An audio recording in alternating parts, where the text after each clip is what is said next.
Let's explore detailing each of the Valar, their names, their qualities, their stories, background, and their appearance, and how they all relate to each other. Certainly, the Valar are powerful, godlike beings in Tolkien's mythology who help shape and govern the world of Arda under the guidance of Iarlu Ilúvatar. They are akin to deities and are divided into male, lords of the Valar, and female, queens of the Valar. Here's a detailed exploration of each Valar, their qualities, relationships, and roles.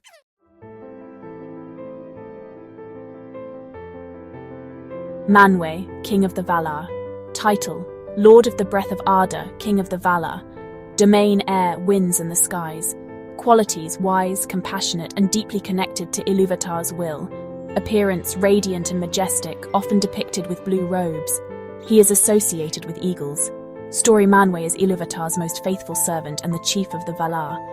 He rules from Tanicatil, the highest mountain in Valinor, alongside Varda, his spouse. He often struggles with Melkor's cunning but remains steadfast in his dedication to peace and harmony.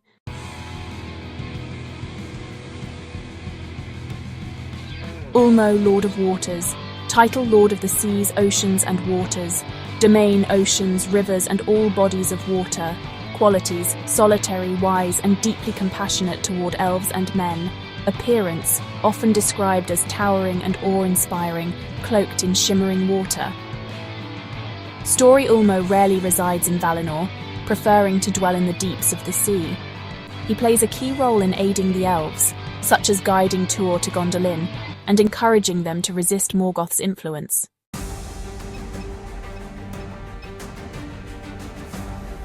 Ola, the Smith.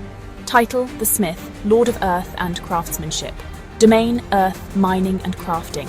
Qualities: creative, patient, and humble, though prone to pride in his creations.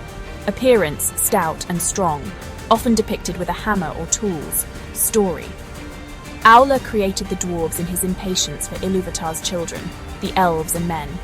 Ilúvatar accepted them, but they were placed into slumber until the coming of the elves. He is married to Yavanna and frequently collaborates with her.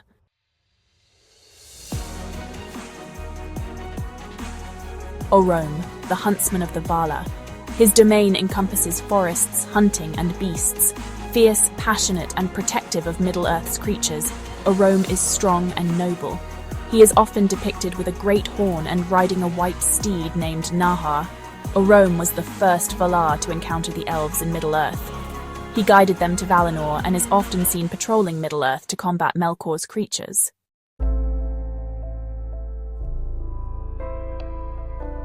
Mandos, also known as Namo, is the keeper of the halls of the dead. He presides over spirits, judgment, and fate. Stern, impassive, and prophetic, Mandos embodies mystery with his shadowed and solemn appearance. He oversees the halls of Mandos, where the spirits of the dead reside. Though not unkind, he serves justice dispassionately.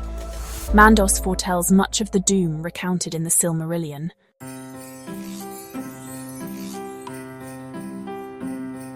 Lorien, or Urmo, is the master of dreams and visions.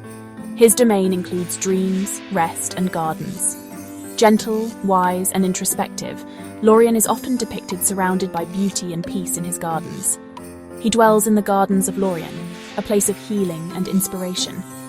Alongside his spouse, Este, Lorien provides solace to the weary Valar and spirits.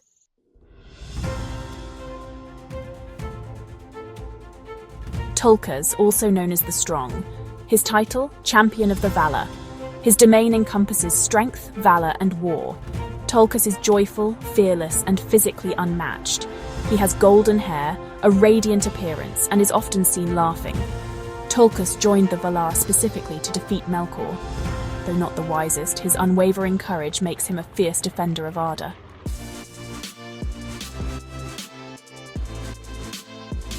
Varda, known as Elentari. Her title is Lady of the Stars. She governs light, stars, and the heavens. Varda is majestic, wise, and revered by all elves. Her appearance is brilliant and shining, and her presence fills the skies with light. Varda made the stars and is deeply beloved by the elves. She is the spouse of Manwë and works closely with him to protect the world.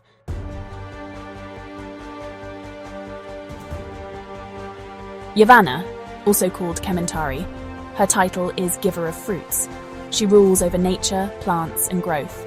Yavanna is gentle, yet resolute in protecting her creations. She has a radiant and earth-like appearance, often depicted in green. Yavanna created the 2 trees of Valinor and later asked for the creation of the Ents to protect forests from harm.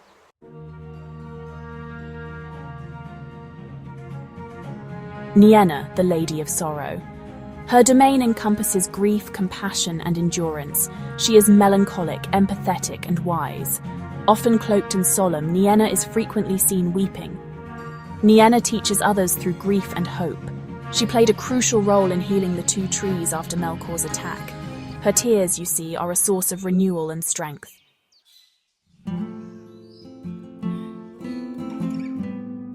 Este, healer of hurts and weariness. Her domain is rest and healing. Quiet and nurturing, she is clad in grey, embodying serenity.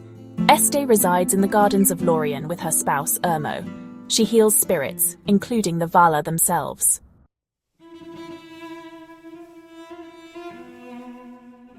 Ver, the Weaver.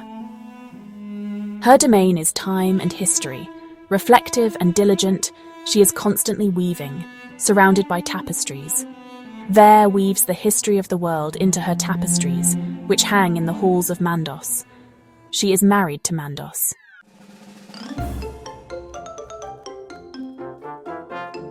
Nessa, the Dancer. Her domain is joy and celebration.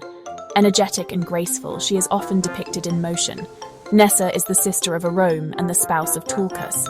She is associated with freedom and the natural joy of creation.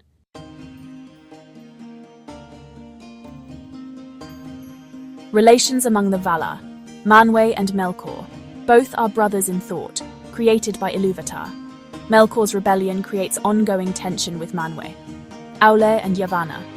They are spouses whose domains, craftsmanship, and nature often intersect. Mandos, Lorien, and Nienna. These 3 siblings embody introspection, dreams, and grief, representing deeper aspects of existence. Varda and Manwë. Together they form the chief couple of the Valar, governing the skies and light.